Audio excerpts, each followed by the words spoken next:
So you're here to learn about this mushroom right here, Amanita muscaria. In this video, I'll be talking about Amanita, what Amanita is, the compounds that are in this mushroom, the different levels or ways to process this mushroom, and what people have experienced it to feel like at different levels of doses. I'm creating this video for it to be informational based, educational, and for harm reduction. I want to create awareness around this mushroom so that if anyone does or is going to use Amanita, they use it in a healthy and safe way. To start off, Amanita has 3 compounds, but we're going to mainly focus on the 2 compounds. Starting with the primary compound, that is ibotenic acid. Ibotenic acid converts into the second compound, muscimol, through a process called decarboxylation. When you pick the mushroom raw, Amanita, it is primarily containing mostly around 100% ibotenic acid. And through process of decarboxylation, that ibotenic acid is converting into muscimol. Ibotenic acid has explained to be feeling of stimulation, maybe jittery, a subtle motivator, and recommended to be consumed at very low amounts. I've also heard that ibotenic acid can help move stuck emotions and held up trauma within the body or energetic vessel, and consuming or working with a level of ibotenic acid can be potentially medicinal towards that. Then, through the process of decarboxylation, ibotenic acid turns to muscimol. Muscimol is explained to be sedative, more of a anxiety relief. Muscimol works with the GABA A receptors. People explain a lot of muscimol experiences to make them very tired or sleepy, more of that sedative type of effect. And it is important to understand these 2 different compounds because through your process you can learn where on the journey you will decarb the mushroom to get the experience that you're looking for. People or more people consume muscimol at higher amounts than ibotenic acid because ibotenic acid has also seen to give vomiting, nausea, and a lot of uncomfortability. I have also read many sources on the internet of people who have consumed high doses of either ibotenic acid or muscimol. People experiencing high doses at ibotenic acid seem very uncomfortable. It seems like people explain it as the feeling of being itchy, jittery, very overstimulated, and many times that is what caused people to feel very sick. Where on the retrospect, through more decarboxylation, high doses of muscimol seem to make people feel, almost in the sense they explain it as feeling drunk, very sedated. People living in that or experiencing that dream-like state through high doses of muscimol. I have also read that people use muscimol for dream work or to lucid dream. I believe that Amanita affects people's dreams in very spiritual ways that we cannot almost explain. It does, in fact, make you more conscious of your dreams. When you wake up, people have reported that they were able to recall their dream from a longer amount. Like instead of having quick episodes of dreams, they are waking up to remembering a long movie of how their dream took place, remembering certain conversations, certain things that happened in the dream, and having just way more detail upon waking up. I am not able to explain why Amanita affects your dreams or why people are saying that they use it for shamanic dream use, but there are many reports of people having altered experiences within their dream state from Amanita. So now we're going to talk about the conversion rates of ibotenic acid turning into muscimol. So when you first pick the mushroom raw, I don't recommend anyone to eat it in the raw state as that could be very dangerous and very harmful. So through the process of grabbing the mushroom and drying it out, you are converting some of that ibotenic acid into muscimol. I've said people talk about it on the internet that drying converts about 20 to 30% of ibotenic acid into muscimol. So at the dried state, you're around 70% ibotenic acid, 30% muscimol. Then the next state is simmering or making a tea out of it. I have read that through the process of simmering ibotenic acid, it converts around half to 60% of that into muscimol. So at that simmered state, you are consuming about 50% ibotenic acid, 50% muscimol. Then to go even further, people then simmer ibotenic acid with lemon juice or lime juice. And with that acidity in the water, that is converting more of the ibotenic acid into muscimol. So with a simmer with a lemon juice or lime juice, that is converting about 70 to 80% of that ibotenic acid into muscimol. A lot more people prefer to consume this mushroom at the simmered state or the tea state with the lemon juice. There are reports, and I have read about people who do consume it at the dried state, but they keep it at a very low dose. I believe that is very important with this mushroom, is to understand that people are consuming it at a low dose. People are having deeper and longer experiences consuming higher amounts of this mushroom, but I've also read many reports of people having not so fun, maybe traumatizing type experiences when consuming higher amounts. Now for the part that people like to call the medicinal side of it, the effects that take place after Amanita, or the effects of using Amanita to your body and consciousness. So I would also like to include that none of this is actual medical information. This is all reports that I have read in this book right here, Microdosing with Amanita by Bob and Masha. These are effects and things that I have read from Reddit, stories on YouTube, and many places across the information, and me compiling my belief around what people have said to explain. So, the quote-unquote medicinal side of Amanita.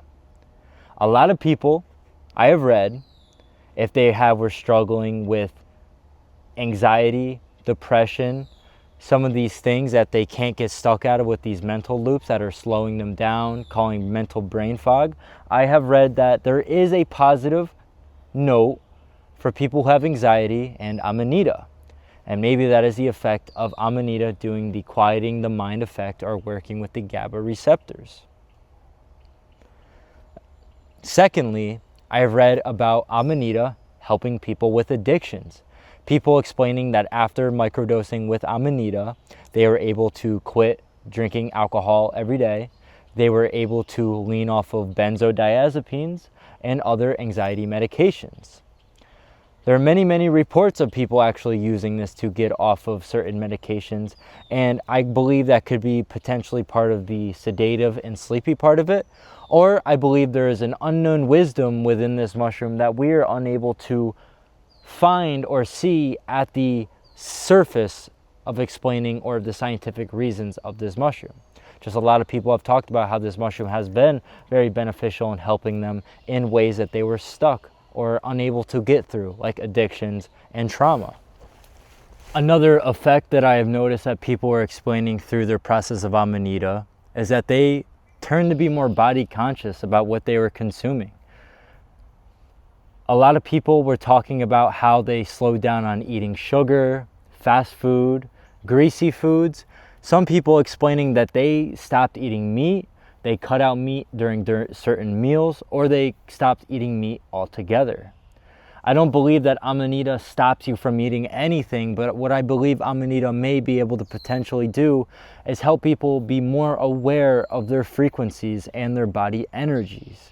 So they notice how fast food might be affecting their frequency, how sugars, candies, how greasy foods may be affecting how they truly feel. People explaining that they feel a lot better from stop eating meat and that their energy levels are higher. So maybe I believe that there is this special wisdom within inside Amanita that helps people be a lot more conscious about what they are doing in their life, what is actually affecting their frequencies, to lower it or higher it, which then leads to more abundance, more happiness, and more fruitful living.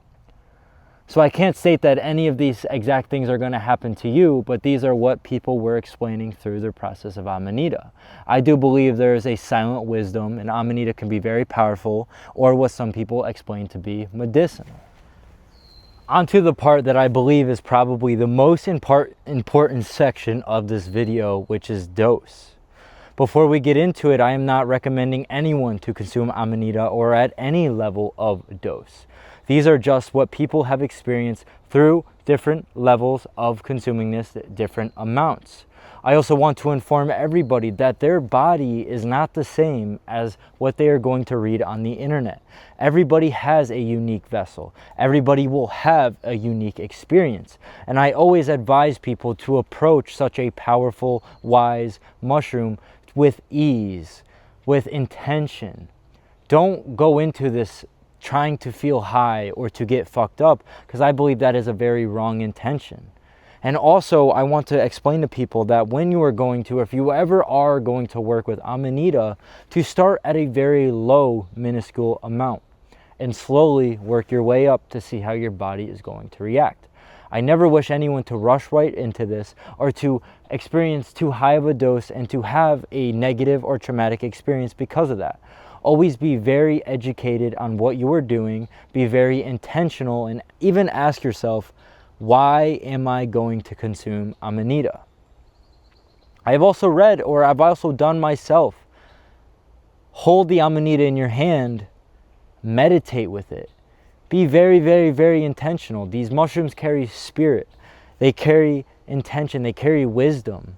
And you want to approach this wisdom with love. Never come from it from a side of greed. Never try and eat too much to feel something without even understanding what is going to happen. The wisdom in this is very powerful, and when you approach it with the right intention, you may be able to experience what we were talking about with those medicinal side effects. But if you come from it with the wrong intentions, you may give yourself an experience that you weren't looking for at all. So, the microdose. I've read a lot of positive things about the microdose. What is a microdose? A microdose is the amount of Amanita where you maybe not even will feel any effects, or you'll feel very little of the effects. A lot of positivity around this for people using it for a tool to focus, a tool to journal, do their work. I've seen people who use the microdose to meditate or do yoga, to tap in just enough, but not enough to make them have an altered state of being in their day. I've seen people to be using the microdose in the morning, in the middle of the day, or at night, because it is not altering their being way too much, or they have to go to sleep, or it changes their course of their day because they've taken too much. I believe the microdose is the very intentional spot of this mushroom, and the spot where a lot of people wanted to be at. I read about how when people consume Amanita and then they wanted to experience it at a higher amount, they weren't a fan of it, and a lot of people went back to that microdose amount. So I believe the microdose might be where the power is, where the wisdom is, where people really enjoy this mushroom and are able to work with it for a couple days in a row, or they're able to use it for their life, or able to increment it into their life in a healthy way. I believe the microdose is also important because you create a lot of intention with it, and you're not doing it to feel these necessary feelings, and you're not going to get yourself addicted to it. They claim Amanita to not be addicting, but I believe anything that can alter your state of being or consciousness can become very mentally addicting. So, the microdose. The microdose, the microdose, microdose. I believe a lot of the medicinal side effects of Amanita come from the microdose. Now for the middle dose, which is where you're consuming an amount where you are feeling the effects, and you will almost feel the effects every time. Remember, like I said, that everyone has a unique experience, but these are what I've read and compiled from people's experiences on the internet consuming around a middle dose. So, people have explained that they feel heavy sedation, which is where you're very relaxed, very tired. Some people report when they get into the middle dose that they experience these mind loops where they're energetically thinking about the same thing over and over and over again, or they're having a hard time concentrating on something. A lot of people explain this, the feeling of being drunk. I have heard people explain how they maybe start bumping into things on this middle dose, creating this ability of where you're losing your awareness. People explain the middle dose to cause them to be unable to focus. And I have read a lot of the times that people getting to the middle dose have explained these sensations to become uncomfortable. And read that many people stating that they prefer the lower dose once they got to the middle dose. Now for the part, or maybe the main reason on why I made this video for the harm reduction side of it, is the high dose. I really don't advocate anyone to take any of this mushroom, but especially the high dose. I've read the high dose to be very uncomfortable, very dangerous, and it can be very traumatic for people. I have read that when you are consuming the high dose, you are losing, people explain it as losing consciousness, blacking out, where they get to a certain point where they just stop remembering and they believe that they become uncontrollable with their body. A lot of people dropping things, bumping into things. I believe the high dose, and people explain it to be causing nausea or vomiting. This is where people have explained to have very bad trips. Some of these trips, people explained it as waking up, experiencing death and rebirth and death and rebirth 1,000 times. People, or someone was explaining how they were laying in their tent and it kept feeling like their bones were shattering from a high dose. I have also read, because when you are taking the high dose and you're losing your consciousness, you're blacking out, people waking up with no memory of the night before, having broken bones. There was someone with a broken jaw, broken arm, and I believe someone explained they had a broken ankle. People explaining high doses to be very traumatic, very scary, something that they would not recommend to people. And I believe a lot of people, if they are consuming the high dose unintentionally, uneducatedly, they're having a very traumatic experience, maybe creating a bad name for Amanita. So when working with this mushroom, understand how powerful it is before you take an amount that you are not ready for. Be very intentional with your doing at all times, and understand it doesn't always mean that a higher dose is a better dose. Like I said earlier, approach this mushroom with love and not greed. I believe a high dose with the wrong intention is coming from a side of greed, and you may shown an experience that you really didn't want to experience. So I recommend people, when consuming Amanita, that dosage is very important. It's very powerful. And to be super, super intentional with their dose. So I'm going to end the video here. I hope that this video, you are walking away feeling like it was very educational and that you have more understanding about Amanita. I hope this brought in the idea to use more intention with your use, with not just Amanita, but with everything that you do in your life. I pray that everybody treats Amanita like a medicine, whether you see it that way or not, and understand that there is an innate wisdom within this mushroom that we are not fully comprehensive yet. I pray for everyone to have a safe journey with their Amanita use and to get the experience that they were looking for. I want you to stay blessed, stay loving, and stay your soul forever growing and expanding, unfolding into the most beautiful vessel that you could be. Thank you for watching my video, and I'll see you in the next one.